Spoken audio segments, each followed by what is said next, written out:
Música, política, deportes, espectáculos. Porque todo es cultura y porque somos radio.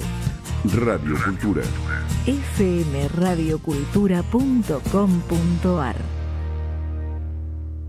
How many roads must a man walk down before they call him a man? Ya comienza Una mirada al mundo, con la conducción de Juan Raúl Ferreira. Before she sleeps in the sand, how many times must the cannonballs fly before they're forever... Buenas tardes, amigas y amigos de la República Argentina.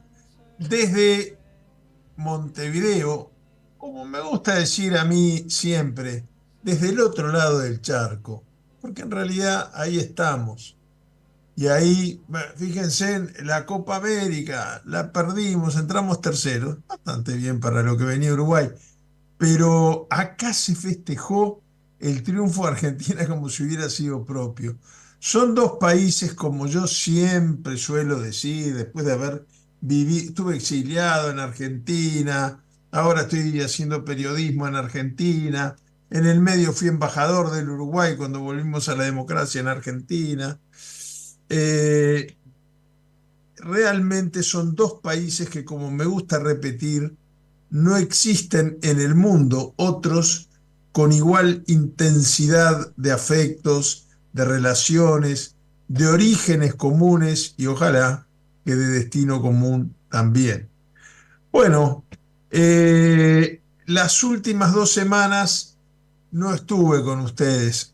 Es la primera vez que me pasa desde que iniciamos esta 4ª temporada, porque me agarró acá la ola polar, creo que en Argentina también. Fue tremenda, y me agarró una neumonía que me tuvo en cama liquidado totalmente, 2 semanas enteras, pero sobre todo con una disfonía que, por lo menos, si no, yo qué sé, el Zoom, hay tantos mecanismos ahora para que nos comuniquemos, no podía, no tenía voz, mi principal arma de trabajo. Y bueno, hoy vamos a ir, como siempre, primero con los titulares de los principales diarios del mundo, con un breve comentario de cada uno. En una segunda parte, las principales noticias que conmueven la realidad internacional. Y en la segunda parte, 2 temas. A lo mejor, y me van a perdonar, uno de los temas era para la semana pasada, pero no estuve y no quiero que quede en el tintero. Los 2 temas son los cambios que se están produciendo en la política interna de Estados Unidos. Asombroso.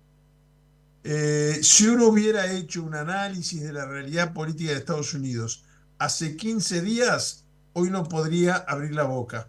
En el medio vino la convención republicana, le pegaron un tiro a Trump y sobrevivió, se puso en víctima, logró hasta un cambio de imagen y de posicionamiento político, las presiones para que el presidente Biden, cuya vejez avanzada y sus problemas cognitivos lo hacen muy difícil de ser presidente de Estados Unidos, finalmente la primera, la segunda y la tercera pista las vamos a analizar bien.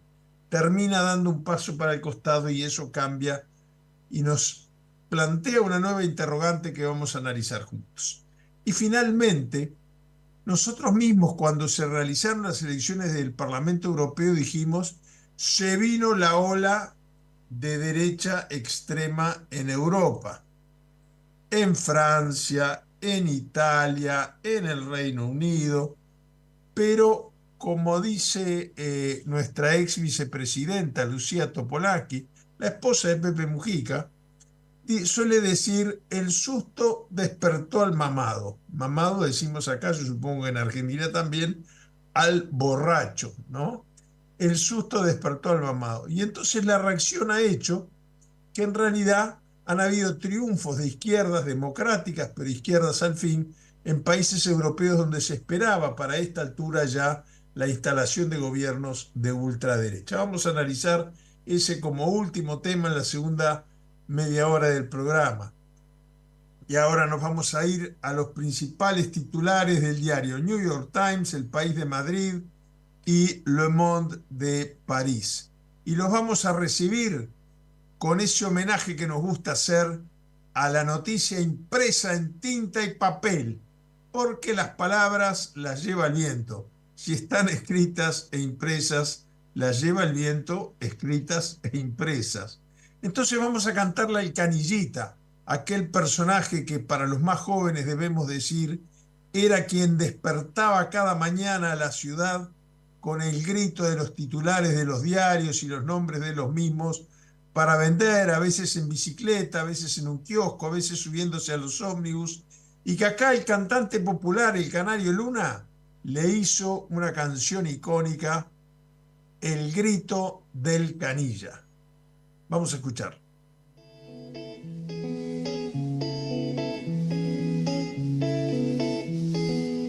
Quiero escuchar el grito del canilla, quiero sentir el hondo renacer de su pregón y emocionar a la que tengo en la garganta, ya que trabaja y canta, viviendo a puro pulmón.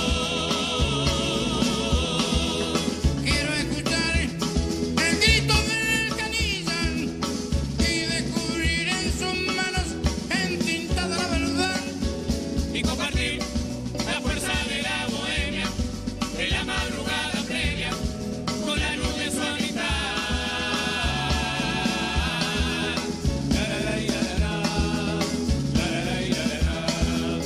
Siempre estará el grito del canilla, porque la voz en todas las esquinas del país es el corteo del gorrión, la lleva por los barrios los canillas del país. Bueno, vamos entonces como los canillitas a cantar los titulares en primer lugar de New York Times, un periódico publicado, como su mismo nombre lo indica, en la ciudad de Nueva York y cuyo editor es Arthur Sulzberger y lo distribuye en los Estados Unidos, en todos los estados y en muchos otros países como México y en varios países europeos. Poca gente sabe de la gente que va a hacer turismo a Nueva York y pasa seguro por la esquina del mundo, que es New York Times. Y así se llama porque allí estuvo el periódico hasta hace muy poco tiempo en realidad. Incluso hubo un incendio que fue muy famoso en el edificio del New York Times. Bueno, el New York Times edita en México una edición impresa en español, además de lo que ya es de moda para todos los periódicos, que es la expresión digital de la prensa escrita. Sobre América Latina, en el día de hoy, el New York Times titula Este es el momento de Venezuela y necesita Venezuela el apoyo del mundo. Y referido a las elecciones que se realizarán el próximo domingo y que vamos a comentar el lunes que viene en profundidad, Venezuela, dice el artículo editorial, podría estar al borde de un retorno histórico a la democracia. Un cambio que resonaría, dice, en toda América Latina y abriría el camino para que millones de venezolanos que han huido de la represión y el colapso económico regresen a casa. Perdón, no pueden evitar la referencia al problema migratorio, que es uno de los que más le interesa a toda la situación.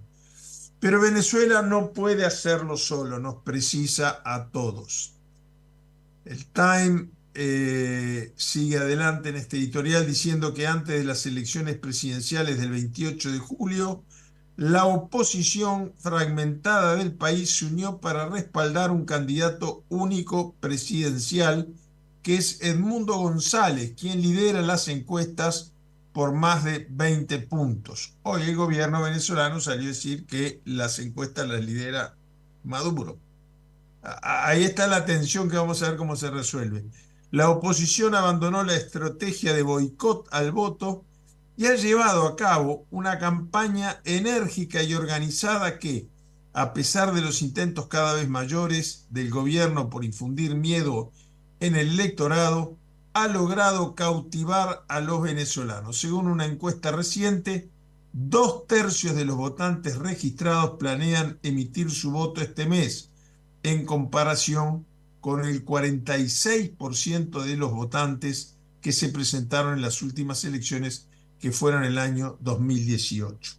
Entonces acá están las grandes incógnitas que vamos a ir develando a lo largo del programa y el lunes que viene sobre todo. La oposición acepta las reglas del juego y acuerda en Barbados participar de estas elecciones, aún con un veto a la candidata elegida, Corina Machado. Eligen a un nuevo candidato que representa a toda la oposición, Acción Democrática, Copellanos, los partidos históricos, partidos nuevos, partidos de centro derecha, de conservadores, centro liberales, de todo tipo. Y el tema es: legitiman la convocatoria de las elecciones. Maduro, al aceptar el desafío de esta elección, legitima el procedimiento electoral. Entonces ahora está el tema de si ganan la oposición, ¿Maduro puede negarse a reconocer ese resultado? Si gana Maduro, ¿la oposición qué va a hacer? ¿Legitimó la elección y luego, como la pierde, niega el resultado? Yo les confieso que ante nosotros, que de no ser por este estado, que todavía estoy ahí mejorando, pero más o menos, a mí me habían invitado a ser observador de la elección. Me hubiera interesado mucho observar la elección en Venezuela para ver si se cumplen todas las reglas del juego y, en caso de cumplirse, qué hacen un bando y otro. Vamos ahora al País de Madrid, un periódico español fundado en 1976. Se redacta en castellano, aunque también publica contenidos en catalán, por ejemplo el suplemento Quadern, en inglés y en portugués. Tiene su sede social y su redacción central en Madrid y cuenta con delegaciones en otras ciudades de España como Barcelona, Valencia, Sevilla, Bilbao, Algeciras, desde las que edita diferentes ediciones territoriales con mayor énfasis de las noticias locales de las regiones autonómicas en las que se imprime, como también lo imprime en Ciudad de México y en portugués en San Paulo, Brasil. El País de Madrid se refiere a muchas cosas. El tema que hemos elegido para tratar de abarcar todo el globo terráqueo en estos 3 ejemplos de periódicos icónicos. Netanyahu viaja a Estados Unidos en plena agitación por la renuncia de Biden a la candidatura presidencial. Israel seguirá siendo un aliado de Washington sin importar quién sea electo presidente, ha dicho antes de embarcar el primer ministro israelí. En un momento convulso por el anuncio de que renuncia a su candidatura después de negarse a hacerlo el presidente Joe Biden, el primer ministro israelí Benjamín Netanyahu vuela hoy a Washington bajo la pesada losa de una guerra en Gaza que dura ya casi 10 meses y cuyo final es incierto. Todo parece indicar que va a cumplir 1 año y va a seguir adelante. Lo hace no solo al día siguiente de la retirada de Biden como candidato, sino de hechos bélicos que ponen al Estado de Israel en la mira de la Corte Internacional de Justicia, del Secretariado Internacional de Juristas con sede en Ginebra. El problema político de Estados Unidos es un problema de todos, porque el cuestionamiento del liderazgo y la aptitud de Biden para presidir al país hace que, mientras que siga con el timón, lo hace en una forma tremendamente debilitada. Y al tercer y último periódico que vamos a analizar, que es Le Monde, el periódico francés vespertino publicado de manera continua en París desde 1944 por el periodista Hubert Beuve-Méry. Su línea editorial es de centroizquierda y sus lectores son políticamente mixtos, con un mayor porcentaje orientado a la izquierda del espectro político. ¿Saben qué? Yo siempre lo presento igual a Le Monde, pero debo decir también, Hubert Beuve-Méry, el fundador, durante la segunda, es un personaje del siglo pasado, ¿no? Nació en 1908, murió en 1998. Un personaje del siglo XX, abarcó todo el siglo XX. Pero durante la Segunda Guerra Mundial, no nos olvidemos que este hombre de centro izquierda estuvo apoyando el gobierno de Vichy, el gobierno colaboracionista de la ocupación nazi a Francia, a la que se levantó y resistió, sobre todo por la vía radial y organizando la resistencia civil en en la campiña, el general y luego presidente de Francia, Charles de Gaulle. Entonces, es un diario, perdón, de centro izquierda, a veces más a la izquierda que su público, pero el editor ya fallecido, ¿no? El fundador, estuvo muy cerquita de los nazis, ¿no? Bueno, me quedaba esa pendiente porque siempre lo leo así, la presentación del diario. Bueno, Jérôme Fenoglio, director del diario Le Monde, Hubert Marie murió ya hace, creo que por el 90 y pico, 98. Director de Le Monde, el periódico dijo está hecho para mantener distancia crítica respecto del poder. Muy interesante sobre el posicionamiento de este periódico tan influyente en la política francesa y mundial. El diario francés de referencia cumple 80 años en un momento de máxima tensión informativa. Por lo tanto, el director, en una conversación con directores de otros medios de difusión, entre ellos El País de Madrid, que ya hemos analizado, su jefe, el jefe de la edición de Le Monde, hace un balance de estos 80 años de vida del periódico y explica cómo se relaciona con el poder y cómo trata informativamente a la extrema derecha que parece o parecía haberse puesto de moda en Europa. Cosas de Francia y su mejor periodismo. Un festival a orillas del río Garona, un pueblecito de 400 habitantes convertido en el foro de discusión sobre los medios, la política y el mundo. Así conmemora el diario Le Monde sus 80 años.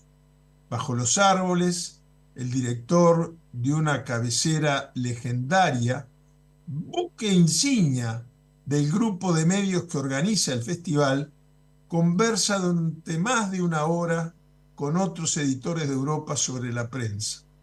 Francia, la relación con el poder, el gobierno, el empresariado y aún su relación con la extrema derecha desde un posicionamiento, repito, que él define como de centro izquierda.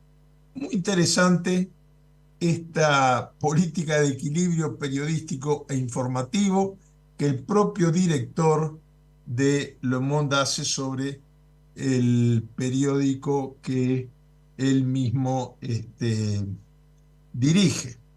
Bueno, nos vamos a ir ahora al salpicón de noticias, las 5 noticias que hemos elegido para comentarles brevemente y que nos dan una idea de esto que queremos hacer juntos, que es pegarle una mirada al mundo.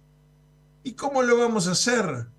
Lo vamos a hacer escuchando a Michael Jackson en una canción muy irreverente sobre cómo hay que leer los periódicos, cómo hay que asumir las noticias, cómo hay que escuchar los informativos de radio. Entonces, para que no sea todo noticias aburridas y pesadas, vamos a recibir el salpicón de noticias de esta semana, bueno, con Michael Jackson en Noticias de Último Momento.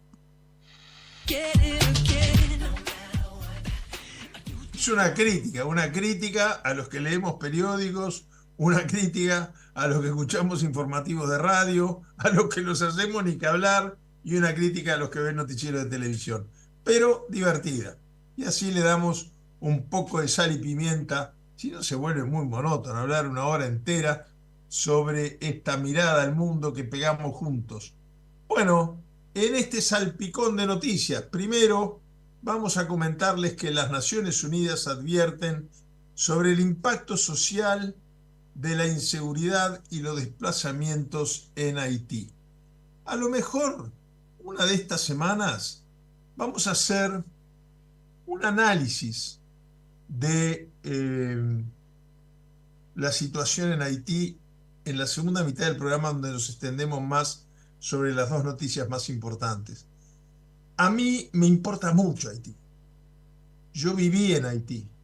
Yo estuve en Haití como jefe de la misión de transición a la democracia, uno de los tantos fracasos de la comunidad internacional, y soy muy crítico de lo que hizo la propia misión que yo presidí. Pero me dejó marcado el cariño que se supo ganar el pueblo haitiano. La primera república independiente, el primer país en la historia de la humanidad en abolir la esclavitud.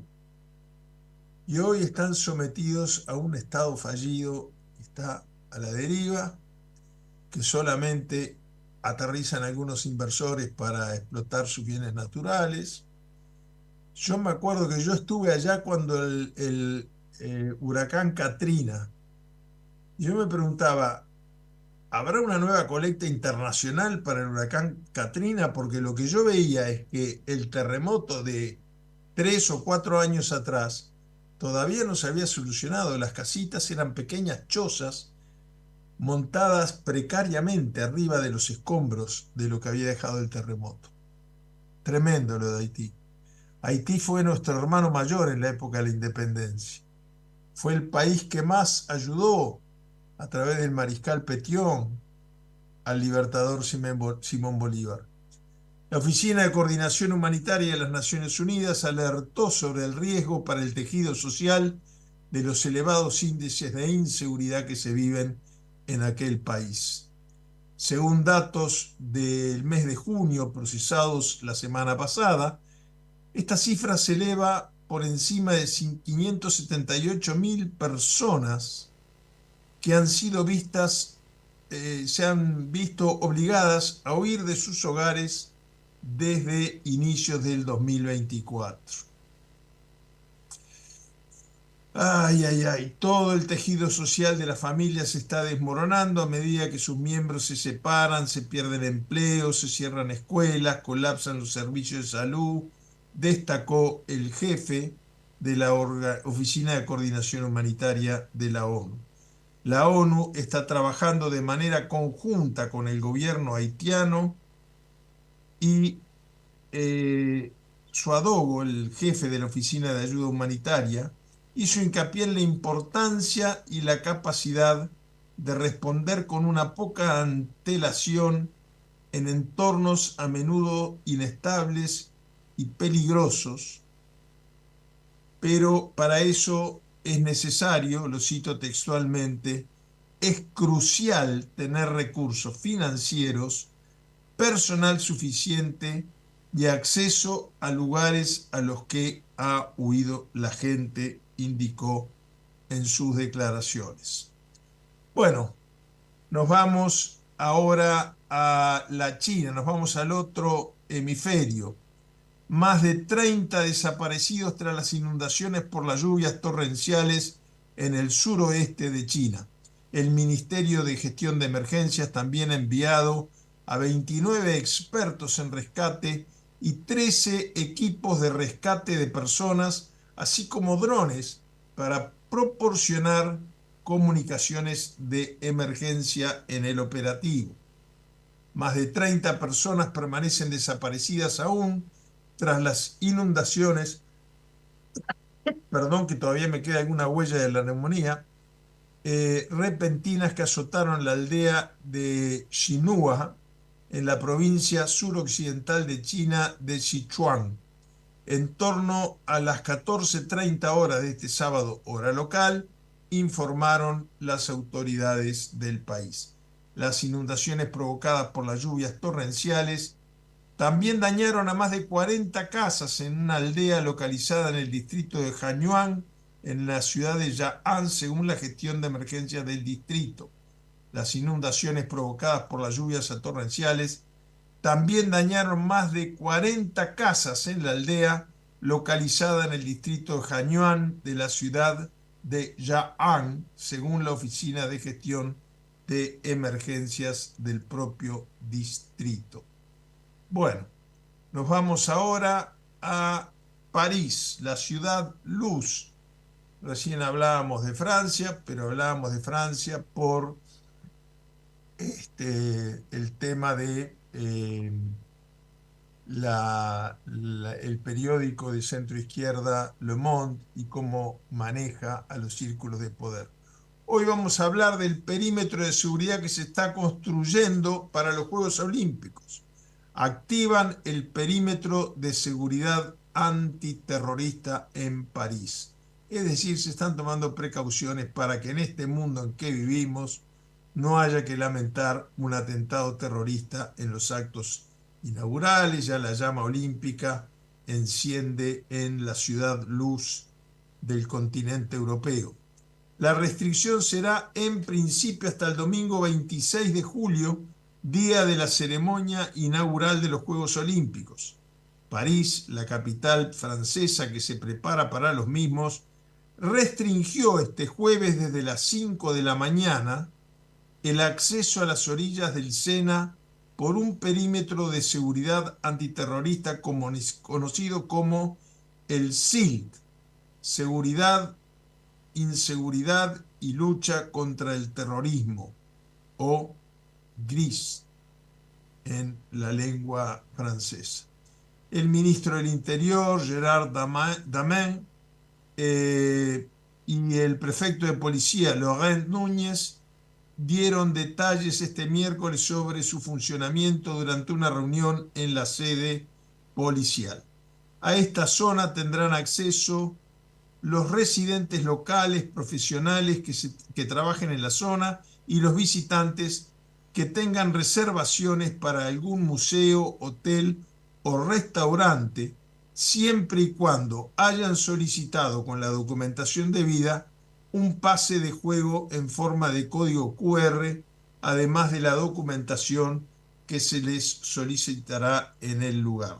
Es decir, además del código QR, la documentación original. Núñez resaltó que también se ha implementado un sistema de solicitudes de carácter urgente para aquellas personas que viven dentro del perímetro y no tienen el código QR, ya sea por desconocimiento o desinformación, generando para ellos una emisión automática que podrán seguir usando hasta el fin de los Juegos Olímpicos. Y ahora nos vamos al accidente de autobús, nos vamos aquí a la zona, al vecindario, en San Paulo, que deja 10 muertos y 42 heridos. Las víctimas fueron trasladadas a hospitales de Sorocaba, ciudad cercana al accidente. El volcado de un autobús en la carretera Profesor Francisco da Silva Pontes, en el estado brasileño de San Paulo, dejó 10 personas muertas y 42 heridas en la madrugada de este viernes, informó el gobernador de San Paulo, Tarcísio Gomes de Freitas. Con gran pesar, pido a Dios que consuele los corazones de estas familias y les dé fuerza para que los heridos se recuperen lo antes posible, expresó en su cuenta de X. Ahora, los gobernantes se comunican oficialmente a través de la cuenta ex Twitter, ahora X. El transporte de 2 pisos que trasladaba a medio centenar de personas presentó un fallo mecánico durante el trayecto, según declaró el chofer, quien sobrevivió a la tragedia. Esto provocó que perdiera el control del vehículo, que impactó contra un pilar de un paso muy elevado. Y ahora sí nos vamos a la última noticia de este salpicón, que tiene que ver con nosotros mismos, uruguayos, argentinos y vecinos, que es el tema del Mercosur.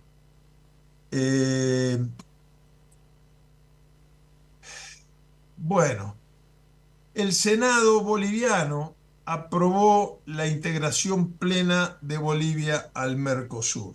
Entonces estamos en una situación en la cual nos quejamos de que no funciona demasiado bien, protestamos porque no tenemos una política única, pero seguimos incorporando gobiernos de signos ideológicos distintos, que evidentemente la ideología no debe de interferir en las relaciones internacionales bilaterales, pero en la multilateral cada país defiende su visión del tema y están conviviendo ya visiones muy encontradas del Mercosur y seguimos agregando estados. Bueno, bienvenida a Bolivia. Yo soy boliviano, ciudadano boliviano también, así que soy doble ciudadano del Mercosur.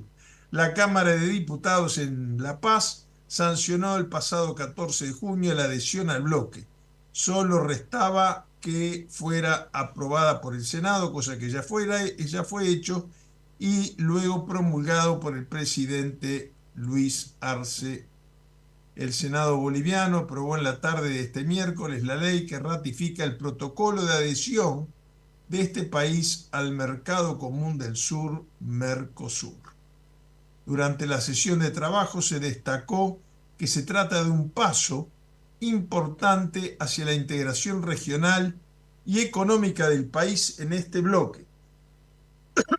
La Cámara de Diputados había sancionado el proyecto de ley 225/2023 del 2024 en junio pasado.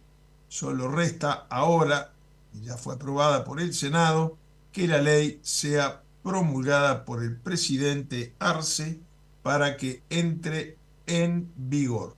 Y ahora sí, ya estamos prontos para analizar las dos noticias que hemos elegido para comentar más in extenso, que son, por un lado, todo esto que ha cambiado tanto el panorama político de Estados Unidos con el retiro del presidente Biden de su candidatura. Y luego vamos a analizar el triunfo del laborismo en Londres y del Frente Popular en Francia. Porque resulta que cuando analizamos todos, yo también, pero todos, el mundo, analizó los resultados de las elecciones de la Unión Europea al Parlamento, el triunfo era lapidario de la extrema derecha. Pero, como decíamos al principio, el susto despertó al mamado y la reacción ha sido que está ganando la izquierda en todos los países. Se confirma el gobierno de Pedro Sánchez, Partido Socialista Obrero Español, ganan por primera vez en 14 años los laboristas a los conservadores, o sea, la socialdemocracia, en el Reino Unido, y en Francia, donde se esperaba un triunfo de Le Pen, un triunfo de la ultraderecha francesa, parecida a Meloni en Italia, y en cambio gana un Frente Popular de izquierda. Vamos a analizar estas dos noticias, pero para recibirlas, primero vamos a analizar la noticia de Biden y vamos a escuchar este canto con mucha ternura sobre la vejez. La vejez no está ni bien ni mal en sí misma, merece respeto, cariño, admiración y que todos sepamos ubicar cada vejez en un contexto que tiene que ver con cómo la asume el propio titular. Pero la vejez le jugó una mala pasada al presidente Biden. Vamos a escuchar esta canción de Alberto Cortés sobre esos seres que queremos tanto en nuestra vida, que son los viejos.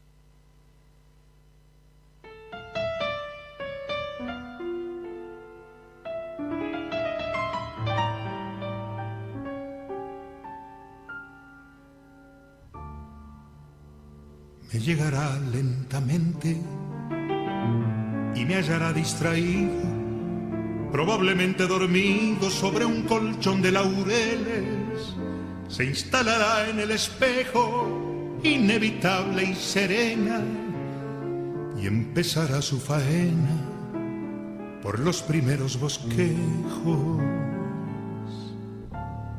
Con unas hebras de plata me pintará los cabellos y alguna línea en el cuello que tapará la corbata.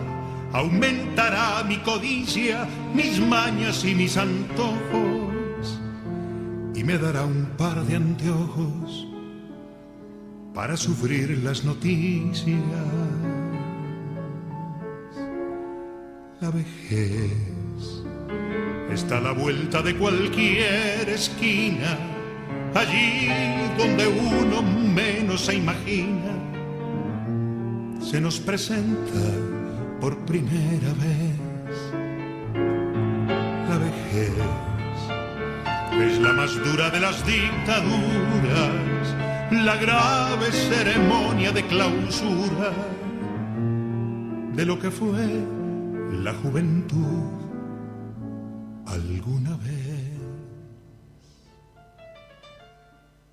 Hay mucha gente que cree que lo que está ocurriendo con el presidente Joe Biden es una discriminación por ser viejo. Yo realmente no creo. Porque él, desde que asumió con 80 años la presidencia de la República, la presidencia, perdón, de la Federación de los Estados Unidos, él dijo que se iba a presentar a la reelección y nadie dijo nada. Tenía 80 y decir que iba a asumir su segundo mandato con 84 y lo iba a dejar con 88. El tema es cómo estaba. Y a lo largo de su mandato, muy poco de asumir, ya empezó que se cayó 4 o 5 veces del avión, tropezones, dificultades en caminar. También hay algo psicológico, ¿no? La forma de caminar de él transmitía mucha inseguridad. La política también es mucha imagen, ¿no? Bien o mal, es mucho. Tiene que ver la imagen.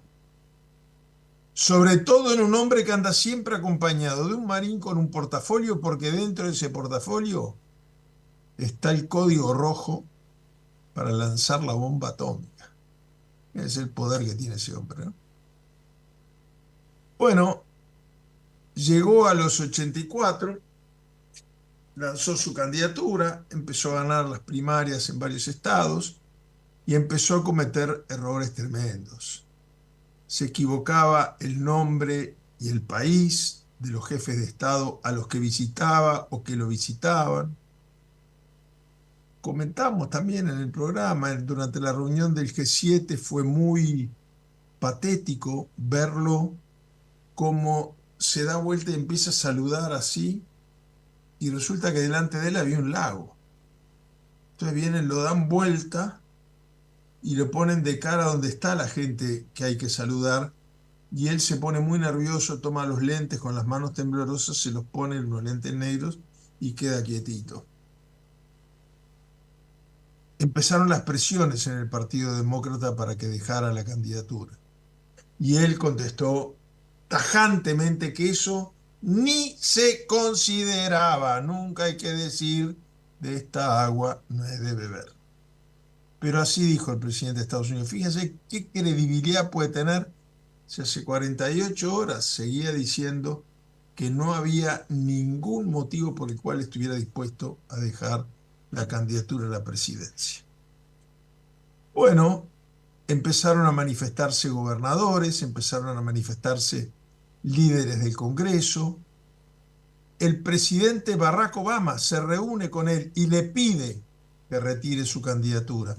Pero todo esto él sigue desmintiendo que lo va a hacer y van corriendo los plazos acercándose a la fecha de la convención del Partido Demócrata. Finalmente ayer anunció que retiraba su candidatura. Estamos fines de julio, agosto, septiembre, 2 meses y poco de las elecciones presidenciales. Lo que nadie esperaba, muchos no esperaban el anuncio, pero nadie esperaba que si lo hiciera, iba él, sin consultar a la élite, a la cúspide de su partido, a quién poner de candidato. Y él mismo nombra a la vicepresidenta Kamala Harris. Yo creo que para como están las circunstancias, lo mejor está el presidente, la vicepresidenta, tiene una buena imagen, una buena aceptación. El Partido Demócrata está perdiendo su tradicional electorado de gente afrodescendiente, ella es afrodescendiente, está perdiendo sus votos progresistas, ella es progresista, está perdiendo los votos feministas, ella es una mujer, sería la primera mujer en la historia en ser presidenta de Estados Unidos, no en ser candidata, porque en rigor Hillary Clinton fue precandidata, ni siquiera fue candidata, fue precandidata, pero perdió las primarias contra el presidente Obama, que luego de ganar la nominación ganó la elección presidencial. Ayer el presidente Biden, algunos dicen que se dio vuelta como una media, pero anunció que retiraba su candidatura. Y esto cambia mucho toda la situación política. ¿Está bien que cambie porque tiene 84 años? Bueno, nosotros acá, y no estoy abriendo un juicio de valores si estoy de acuerdo o en desacuerdo con él, lo quiero mucho, soy muy amigo, pero objetivamente es un hombre respetado, admirado, observado en el mundo entero. El presidente Mujica tiene 6 años más que él. Y ahora acaba de ganar las internas del Frente Amplio el candidato que puso Mujica. Y todo parece indicar, vamos a ver, a mí no me gusta mucho opinar sobre Uruguay en el programa, pero todo parece indicar que es el que viene liderando todas las encuestas para ser el próximo presidente de Estados Unidos. Y capaz que, por lo menos eso dicen las encuestas, si el candidato fuera el propio Mujica, ganaba seguro. Y tiene 90 años. Pero bueno, y está cursando una enfermedad de cáncer con radioterapia, y sigue yendo a actos. Lo último que vi de él es un videíto bailando una cumbia al terminar un acto que pusieron música colombiana. Entonces no es tanto la edad que se tiene, sino cómo se lleva y cómo la gente lo percibe. Ahora, todo esto viene en medio de una situación en que Estados Unidos todo está cambiando demasiado rápidamente. Porque simultáneamente con este cambio tan abrupto que significa que el presidente Biden retire su candidatura presidencial, comienza la convención republicana la semana pasada, termina el viernes por la noche con un discurso de Donald Trump, pero 2 días antes del comienzo de la convención hay un atentado, un intento de magnicidio, y Trump no perdió la vida por 8 milímetros de una bala que le cortó la oreja, disparada por un francotirador con un rifle, y sobrevivió el magnicidio. Y bueno, Trump tiene una gran habilidad por victimizarse, lo mismo hizo con los juicios, pero en este caso se da un fenómeno distinto. Uno lo escucha y es otro Trump que antes del intento de magnicidio. En la convención republicana aparecía uno de estos pastores evangélicos pentecostales, hablando mucho de Dios, rezando, hablando de la unidad, todo en un tono, transmitiendo una imagen totalmente distinta de aquella que ya le hacía ganador, pero dudoso, sobre todo si Biden retiraba su candidatura, y disputando no solamente el voto de derecha extrema, sino el centro, para pescar también de la pecera demócrata en las próximas elecciones. Yo confieso que me la veía venir la de Biden, ¿no? Dicen que las últimas 24 horas antes de retirar su candidatura fue de un asedio brutal. Pero el 17 de julio hubo una información que a mí en lo personal me llamó mucho la atención, y aquí en casa dije, bueno, dentro de 2 días retira la candidatura. Bueno, fueron 4 días en vez de 2. Dijo, solamente que se me diagnostique una enfermedad estaría dispuesto a considerar el retiro de mi candidatura. A las 48 horas le diagnosticaron COVID. Yo no creo en las casualidades, menos en política. Obama, los líderes del Congreso, etcétera, bueno, habían presionado mucho para que retirara su candidatura, pero al mismo tiempo no habían expresado preferencia por candidato o candidata alguna a la presidencia. Entonces ahora está por verse qué nivel de aceptación tiene la candidatura de la vicepresidenta Kamala Harris en esta nueva puja electoral que se abrirá a partir de la convención demócrata. Bueno, da para hablar mucho, pero todavía nos queda un temita que queremos tocar. Vamos ahora a el tema de los laboristas en el Reino Unido y recibimos la noticia con el himno laborista británico.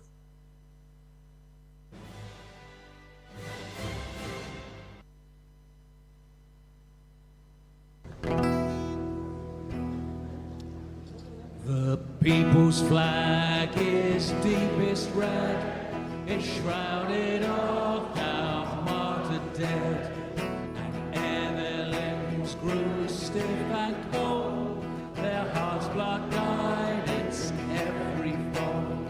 Then raised the scarlet standard high, beneath its shade we live and die.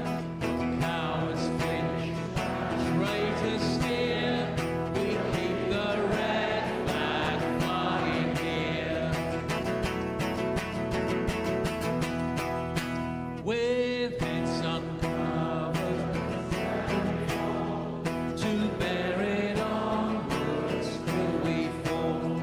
Come guns or gallows grim, this song shall be our parting hymn. Then raise the scarlet standard high, beneath its shade we live and die. Cowards flinch, traitors sneer, we keep the red flag flying here. Bueno, yo les confieso, mi padre vivió muchos años en el Reino Unido, en el exilio post-Argentina. No sabía que los laboristas tenían un himno, pero la música me suena mucho, me sonaba, me pegaba en la cabeza, y es la de una canción navideña típica de alemana, O Tannenbaum, el árbol de Navidad. Parece que el himno este es una emulación musical de villancico alemán, pero que se remonta a las postrimerías de la guerra, de la Segunda Guerra Mundial, cuando surge la socialdemocracia en Europea y en el Reino Unido, como todo distinto, todo el mundo va por la derecha, ellos van por la izquierda, todo el mundo tiene el sistema decimal, ellos no, bueno, le pusieron al Partido Socialdemócrata el Partido Laborista. Bueno, nos parecía interesante comentar esta noticia porque todo lo que se dice de las elecciones que hay en Europa es que ha aparecido con una fuerza incontenible e irremediable e irreversible. Algunos están contentos, otros lo ven como una tragedia necesaria. La extrema derecha europea, a la cual incluso algunos politólogos, muchos politólogos norteamericanos, describen como la nueva derecha. La nueva derecha. Bueno, sin embargo, todo cambia. Como decía Heráclito, todo fluye, nunca en un río nos bañamos dos veces con la misma agua, como decía el viejo pensador griego. Fíjense lo que acabamos de ver en Estados Unidos, de un Trump de ultraderecha irreconciliable que quería tirar abajo las instituciones, lo que fuera necesario para ganar, a un Trump que llama a la unidad nacional, a bajar los decibeles, la pelota al piso, invoca a Dios, hace hablar a toda su familia, antes que él en la convención, su hijo, sus nietas. Otra imagen, Trump. ¿Por qué? Porque, bueno, ya no puede seguir apostando a yo soy el Superman que va a derrotar a este hombre débil, porque el hombre débil retiró su candidatura. Entonces cambió todo el panorama político. Cambió dentro del Partido Republicano, cambió dentro del Partido Demócrata, cambió. Y habrá que esperar una semana o dos para ver cómo cambia la relación de fuerzas, si es que la cambia. Pero puede ser que la cambie. En Europa pasa algo parecido. Este es el año electoral por excelencia. Nosotros acá en Uruguay vamos a tener elecciones también presidenciales en octubre y si es menester una segunda vuelta, en noviembre el balotaje. Somos un país muy pequeño. La India, el país más poblado del mundo desde el año 2024, más que la China popular, tuvo elecciones. Todos los países del mundo, todos los países de Europa eligieron sus representantes para el Parlamento Europeo, que es algo más que un parlamento, es el que designa las autoridades ejecutivas del bloque de la Unión Europea. Elige la alta comisionada, elige al comisionado de Relaciones Internacionales, etc. Y ganó avasalladoramente la ultraderecha. Esa era la impresión que teníamos. Sin embargo, logra un nuevo voto de confianza en el Parlamento español Pedro Sánchez, del Partido Socialista Obrero Español. No es la derecha, mucho menos la nueva derecha. De nuevo no tiene nada el PSOE.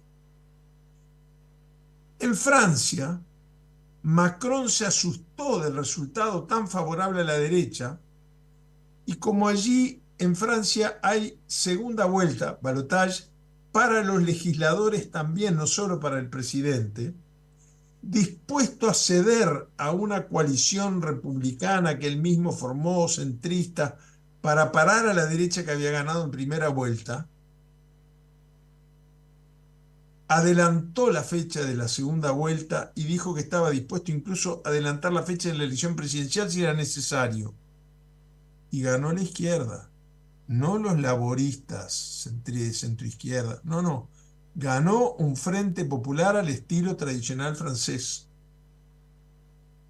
Inesperado. Y ahora el miedo de la extrema derecha pasó al miedo de la extrema izquierda.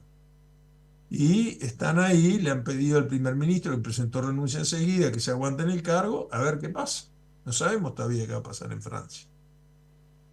Y lo mismo ocurrió en el Reino Unido, donde ganan hace 2 semanas los laboristas después de 14 años de perder sistemáticamente todas las elecciones. El nuevo líder socialdemócrata, Keir Starmer, conquistó 398 escaños contra 108, mucho más del triple, de Rishi Sunak, su adversario Tory o conservador. La mejor votación histórica de los laboristas. No es que ganaron, paliciaron. Segundos entraron los conservadores con 108 escaños. Tercero entró la coalición de ultraderecha, de derecha extrema, dirigida por Nigel Farage, pero con un margen muy grande. Y luego tercero, el Partido Liberal Demócrata, que es el viejo Partido Liberal que se dividió, supo ser junto con los conservadores uno de los 2 partidos históricos del Reino Unido, y luego los laboristas lo empujaron para afuera en la rotación de los partidos en el poder. Finalmente sigue la lista, sacaron escaños más de los esperados los nacionalistas escoceses. Ha sido designado, y con esto terminamos y nos despedimos, secretario de Relaciones Internacionales, que nos interesa mucho a toda América Latina, con anuncios de que va a proponer soluciones específicas al problema del Peñón de Gibraltar. Yo diría que agregue las Malvinas, que no se olviden las Malvinas, y que los latinoamericanos, todos, no solo los argentinos, no dejemos que se olvide de las Malvinas. Esa negra.